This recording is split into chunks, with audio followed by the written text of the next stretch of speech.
महामारीमुळे सर्वत्र जनजीवन विस्कळीत होऊन हाहाकार पसरला आहे।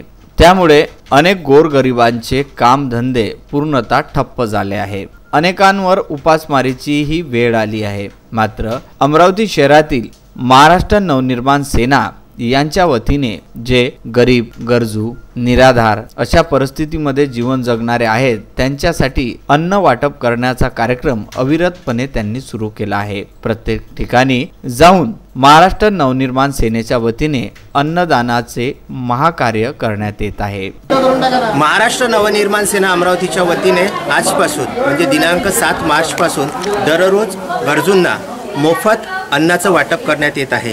दररोज सायंकाळी वेगवेगळ्या ठिकाणी फिरून ही मंडळी अमरावती शहरामध्ये ज्यांना अन्न मिळत नाही आहे अशा गोरगरिबांपर्यंत हे अन्न पोचविण्याचं कार्य करीत आहे। याच अनुषंगाने बुधवारा येथील श्री स्वामी समर्थ मंदिरामध्ये विदर्भ न्यूजची चमू येऊन ठेपलेली आहे आणि या ठिकाणी चालू असलेला स्वयंपाक आणि सर्व ठिकाणी जो सोशल डिस्टन्सिंग आहे त्याचासुद्धा या ठिकाणी आपण पाहतो आहे की प्रत्येक ठिकाणी सोशल डिस्टन्सिंगचं कुठेही उल्लंघन न करता वेगवेगळ्या ठिकाणी स्वयंपाक करण्यात येऊन तसे त्याचे पॅकेट्स तयार करण्यात आलेले आहे आणि 7 मार्चपासून लॉकडाऊन जोपर्यंत आहे तोपर्यंत ही सुविधा पुरविण्यात येणार असल्याचे महाराष्ट्र नवनिर्माण सेनेच्या वतीने सांगण्यात आलेले आहे। सध्या संचारबंदीमुळे अनेकांवर उपासमारीची वेळ आली आहे। मात्र महाराष्ट्र नवनिर्माण सेनेच्या वतीने या सर्वांना अन्नदान देऊन महापुण्याचे कार्य या संचारबंदीमध्ये करण्यात येत आहे।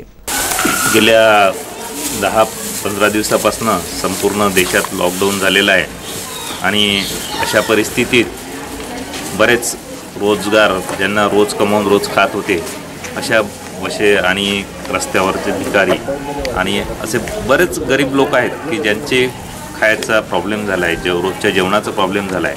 अशा परिस्थितीत महाराष्ट्र नवनिर्माण सेनेने संपूर्ण महाराष्ट्रातच हे जेवणाचा हा कार्यक्रम राबवलेला आहे। त्याच्या अनुषंगाने अमरावती महानगरातर्फे पण आम्ही अमरावतीत सर्व महाराष्ट्र सैनिक सर्वांना जेवण पुरवण्याचा प्रयत्न करू। सर्वांनी अमरावतीतील जनतेने जिथे कुठे कोणी उपाशी असेल, ज्यांनी जेवणाची सोय होत नसेल अशांनी आम्हाला विदर्भ न्यूज चॅनल मार्फत पण त्यांच्यापर्यंतही पोचवलं तरी आम्ही तिथे पोचू। तसेच महानगराध्यक्ष संतोष भाऊ बद्रे यांनाही कॉल केला तर आम्ही जिथे गरज असेल तिथे आमची महाराष्ट्र नवनिर्माण सेनेची पूर्ण टीम पोहोचेल। सर्वांनी घरात राहा, सुरक्षित राहा। महाराष्ट्र नवनिर्माण सेनेचे सर्व कार्यकर्ता, अधिकारी आणि पदाधिकारी मोठ्या संख्येने या अन्नदानामध्ये भाग घेऊन जनसेवा करताना मग्न दिसत आहे। आज जगासह संपूर्ण देशात आणि महाराष्ट्रात जे कोरोनासारखं संकट आलेलं आहे त्याच्याशी लढण्यासाठी जे केंद्र सरकार आणि राज्य सरकारने जे अंमलबजावणी केलेली आहे आणि जे केलेलं आहे त्यासाठी मी केंद्र आणि राज्य सरकारचे सगळ्यात पहिले अभिनंदन करतो। आणि मानवतेच्या दृष्टिकोनातून जे सरकारने आपल्याला सांगितलं आहे की सगळ्यांनी गोरगरिबांसाठी मदत केली पाहिजे, त्यानिमित्ताने आज अमरावती महाराष्ट्र नवनिर्माण सेनेतर्फे आजपासून आम्ही हा प्रोग्राम राबवण्यात येत आहे आणि संपूर्ण महानगरात आम्ही गोरगरिबांसाठी पोहोचू।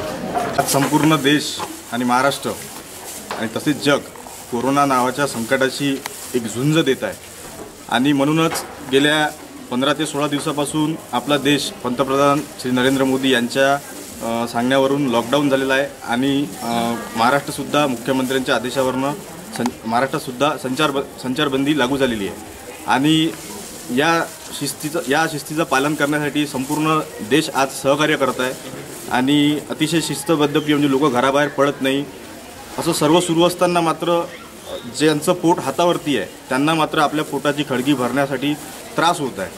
8-10-12 दिवस तसे कसे निघून जातात, परंतु आजचा जवळपास 15वा-16वा दिवस आहे। म्हणून संपूर्ण महाराष्ट्रात या गरजू लोकांना, निराधार लोकांना, अपंग लोकांना, जे म्हातारे वयोवृद्ध आहेत त्यांना, कोणी कामगार असतील जे कामासाठी इथे आलेले आहेत ते अटकलेले आहेत, काही विद्यार्थी असतील जे शिक्षणासाठी असतात ते आपल्या गावी जाऊ शकले नाही, अशा सर्वांना आपल्या 2 टाईमच्या जेवणाचा त्रास होत आहे, त्यांच्या अनेकांच्या मेस बंद आहे। अशा सर्व पार्श्वभूमीवर महाराष्ट्र नवनिर्माण सेना संपूर्ण महाराष्ट्रात गरजूंना जेवण वाटणे, कुठे धान्य वाटणे असा उपक्रम राबवत आहे। विदर्भ न्यूज करिता राहुल टेकाडे यांचा हा वृत्तांत।